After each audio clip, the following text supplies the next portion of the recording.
I'm Amina Pasha. I run a community hackerspace in Islamabad. My big question is, when we talk about education, skill training, why are we still stuck in schools? Why are schools so important? Why are we not looking, my kids are unschooled. I took them out of school. I don't think we need schools anymore. What we need is, like you said, access to information, knowledge, and building those infrastructures. Again, it's about teacher training, changing school curriculum. If you want to move into the 21st century, we've got to think differently as well. Why were schools created? Do we need them anymore? I just feel the emphasis is always about improving what the old was. Maybe we don't need the old anymore. We need to really start all over because the world is so different now. Right. No, I think a very good point. We did talk about technology platforms as a method of imparting education and training, but anybody else has a view? I mean, I actually agree with you. I don't think people in the future are going to need a university degree. I think it's all going to be about how you navigate the world because there's just so much going on. And the fact that you have everything available on your phone anyway.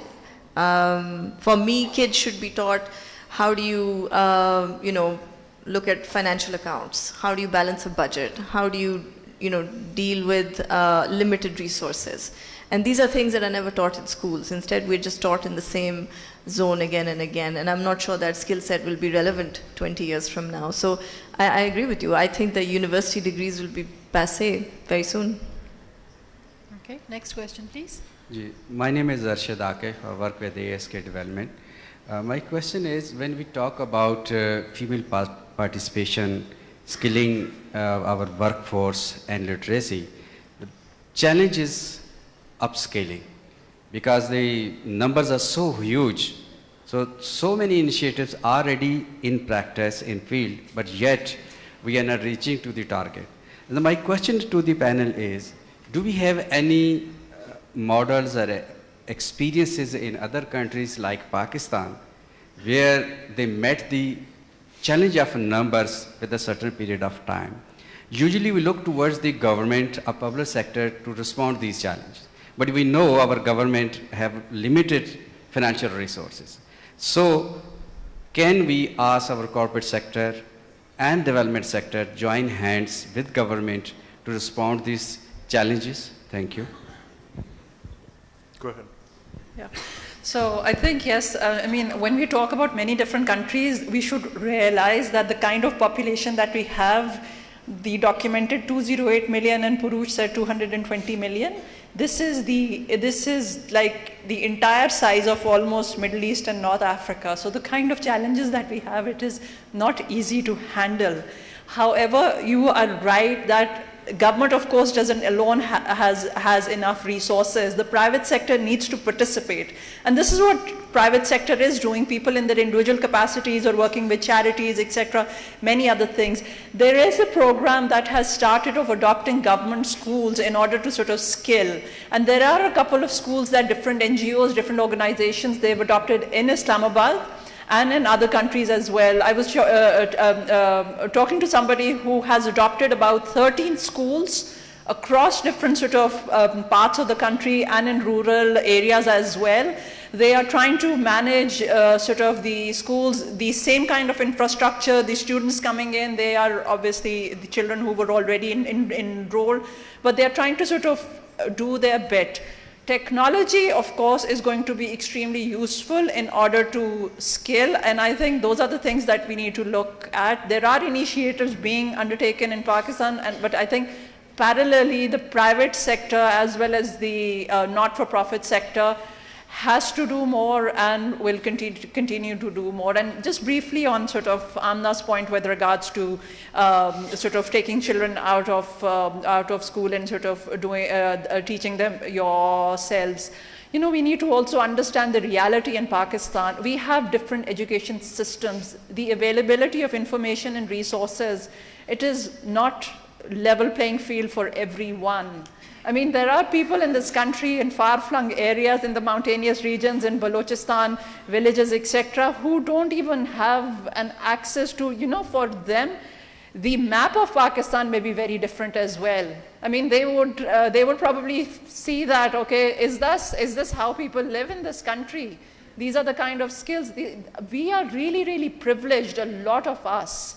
I think when we come to that level, then eventually, yes, the education model, I completely agree with you, has to radically change. But those are challenges that we have, and we must be mindful of that it's not the same for everyone. Yeah, I'd just like to respond to this. I think, look, we have to accept the hard truths. Again, I know of no country which has progressed where state has not provided education and gone from a lower income to middle income. So if Pakistan is going to do it, great. But I don't think it's going to happen. And I think that's the real reality, and we should all accept the reality. We have a very bleak future for the vast majority of our population as it stands now. I mean, we are all leaders here. We are all actually probably the top 5% or 4% or whatever. And whatever we talk about, we have a really, really bleak future for the remaining 95%, the way things are going. Can I just add a little bit of positivity here, because I wouldn't want it to It's be like badly this. needed. Yeah, because this is like, I mean, we also need to look at examples like Kareem as well. When Kareem came in Pakistan 2015, the kind of jobs that they provided to people, this was people who were sort of, who knew very basic driving skills that you mentioned. Yes, we need to upskill people, but this gave them an economic opportunity. So interventions like these, at times, the way countries like ours respond is also very interesting. So I believe in contagious positivity, that at times this country can sort of come up with answers which the person asking the question had not envisaged. So I think there are a lot of great things that will happen. No, I would also like to add here that there are a lot of positive trajectories as well.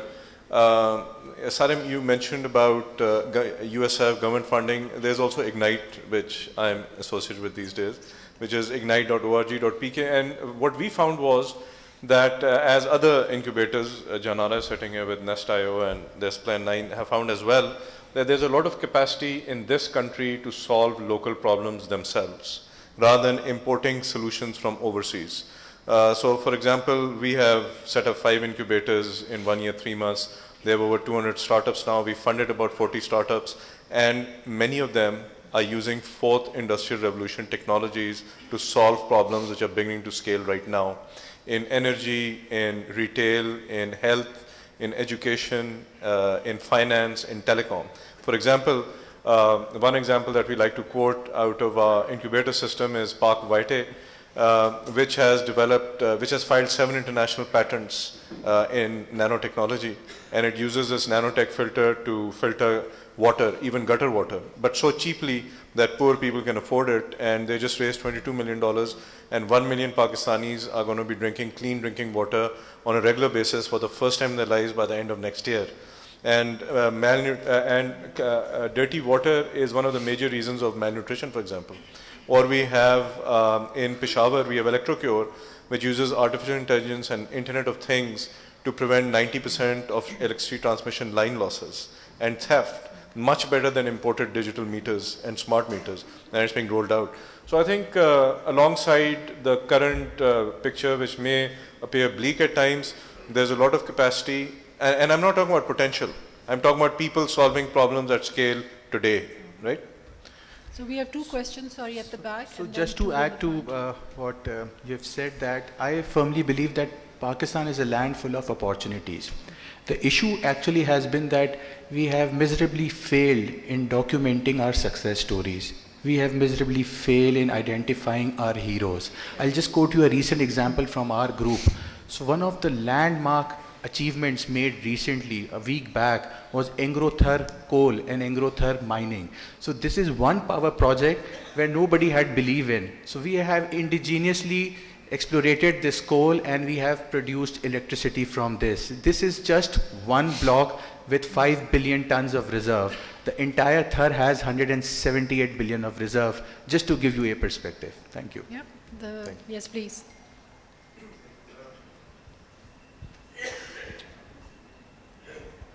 Assalamu alaikum. I'm Wing Commander Sima from Joint Staff Headquarters. while just building up on this narrative of optimism and pessimism, okay, I'm all optimist and very positive about our future, but one thing that has been taught in us while we were learning flying, that while you think that a little bit of, you have an idea that you may be lost, you should not be shying away from admitting that you are lost while in air. Because the first thing that you will admit that you are lost, you'll start to navigate and save up on your fuel. We have been talking about the 80%, 90%, there had been a lot of statistics, right?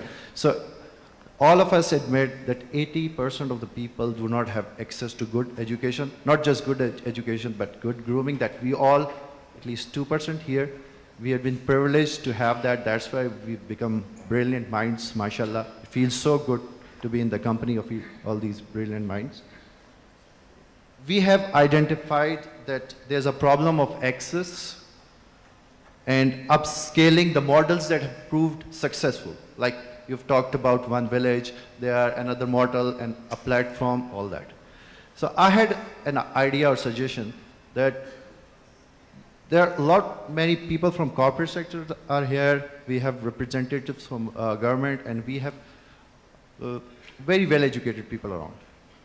So all the corporate sector, they know that they have budgets for social responsibility and marketing funds. So I see a lot of these vehicles parked at the roadside, displaying their logos, the big trucks there, displaying the logos of corporate sector for the marketing purpose. I see them going underutilized. Why don't we just ask the corporate sector, do some networking, facilitate them, take same vehicles, keep putting on their logos, send them to the remote areas, send them to the inaccessible positions with some digital skills, platforms, the books and all that, ask them to find one driver, one teacher, and multiply this model on a viral scale. Do you think it would be possible? Because apart from non-access to education, we have a lot of problem of nurturing and grooming, which these 80–90% are deprived of. And this is becoming a ticking bomb for our national character. So any comments on that, please? Okay, I think that CSR corporates are utilizing it in different ways, but Salman, can I just brief response? I think it's a great idea that you've suggested. Probably I'll just confess that I had never thought of it, but absolutely one can do it. It's not something that's impossible. It is doable. Okay, and all the corporates in the room can talk to Salman and see if they can do it together. All right, so we have another question at the back over there, please. Yes? My name is Afshan Tehseen, and I'm a mentor, a coach, and a development professional. My question is a little bit different. I'll be just based on the argument of having dividends of education and other indicators for economic growth. I would like to talk about the existing norms in Pakistan. Basically, in Pakistan, what we have observed is you always relate importance to white-collar jobs, and unlike West, where blue-collar, pink-collar, and everybody who is at any stage of life, not having 16 years of education, enjoy dignity of labor, and people are socially accepted. In Pakistan, here, unless you are a GM, you are a CEO, you are a bureaucrat, you are certain people, a high achiever, you are not accepted in society. Rishta nahi milta bachon ko. Let me say on a lighter note. So we have to break that norm in Pakistan through dignity of labor, through making these accessible, and I don't know how we will be able to do it. Like my father-in-law having PhD, he was not allowing my husband's younger brother to go into any other thing, any other business or entrepreneurship. And what about those people who don't have such opportunities of access and having complete education and then getting into such innovations and startups? Because when you talk to them, because I'm a development person, to rural area, they would say, what will they do after, masters, after graduation and after such education? So we need to have some discussion to mainstream all those unheard, all those who are silenced, all those who have no access to mainstream themselves in in economic opportunities. Thank you very much. Yeah. Thank you. Thank you for that point. You want to respond?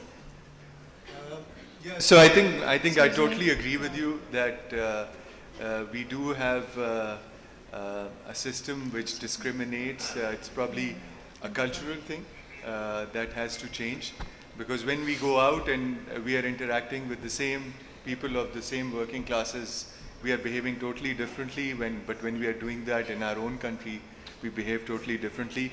But I'd like to just sort of make a point. I mean, today, I had another event at NUST, and because I had committed there. Today we are actually awarding a scholarship to Hissam Kareem, who's actually a student at NUST for a master's at Grenoble University for a 2-year master's in hydro scholarship. And this gentleman is from Gilgit. He has studied all his life, coming from a basic charity school all the way up to university, all the life and scholarships, and has actually now made it. So he will be probably one of the most qualified people at the end of his education in Pakistan on hydro technology. And I think those are the kind of things that companies are doing all the time. I think it's a very important point raised. It's about what we can call social re-engineering. And I remember talking to a chairman of HEC a few years back, and he said that at one time 18% of grads were female, if I remember my numbers right, and then 10 years later 48% of grads were females. It was the highest increase of female grads of any country anywhere in the world. It was like averaging 25% over that period. And the way they accomplished that was by going out, talking to parents and saying that universities are, convincing them that universities are safe places for their daughters. So that is the kind of social engineering. In the spread of the smartphone and the way it's impacted life, we see again social engineering happening without our control or not. So my perspective is that there is a lot of opportunity. We can do this. Those who deal with entrepreneurship see this day in and day out. For example, in Quetta, we have a gentleman who's the son of a truck driver, and his elder brother got injured in a mining accident 5 years ago. Thousands of miners die horrific deaths every year, and he designed this smart helmet which detects poisonous gas, temperature, humidity, body rhythms, and it guides illiterate miners to safety. Something which other countries we could not have imported because the problems in Pakistan are particular dealing with illiteracy. And in this particular case, actually, I came on a television show and I said that, and the chief minister saw that program. He sent down his sector industries. 20 of those helmets are under testing by the Balochistan government. The chief minister met with Ali Gul, and these are the new heroes and champions that if we create will change this mindset of doctors, engineers, white collar, and give respect, like you rightfully said, to dignity of labor. Hello. Yeah. My name is Abdul Rauf Tabani. I'm President Pakistan-Russia Business Forum and ex-President Pakistan Sri Lanka Business Forum. Talking about the skill centers, first of all, we have not a complete list of skill centers available. Secondly, have anybody of you visited those skill centers? Just go and visit. They are 100 years old type skill centers. There is no automation. There is nothing being trained except how to sharpen a knife and things like that. Making small carpenters or making small electricians. First of all, what we have to upgrade them. And that is the duty of the government or any special NGO who can focus on this. A. B. These skill centers now should be upgraded with automation, and we have to go into AI and robotics. Starting from the drivers, like the Kareem started training. We have so many areas where we can train them, and there are companies who can take them to Saudi and other countries ready to be given jobs. Secondly, the areas where we are not looking for right now. We need R&D. I remember in Karachi there was a division of government where R&D for exports was being done. It was what is required in the world. Basically what you said was that skill development centers today are training people in skills which may not be that much in demand. Some of the better ones, I think they all get soaked up. I just visited two in Gujranwala yesterday in ceramics and in metal forging, and they say whoever they train are soaked up. But generally speaking, again, the scale is very low. We got to multiply everything by 100 and bring in automated manufacturing and some of these other skills. So I agree with you.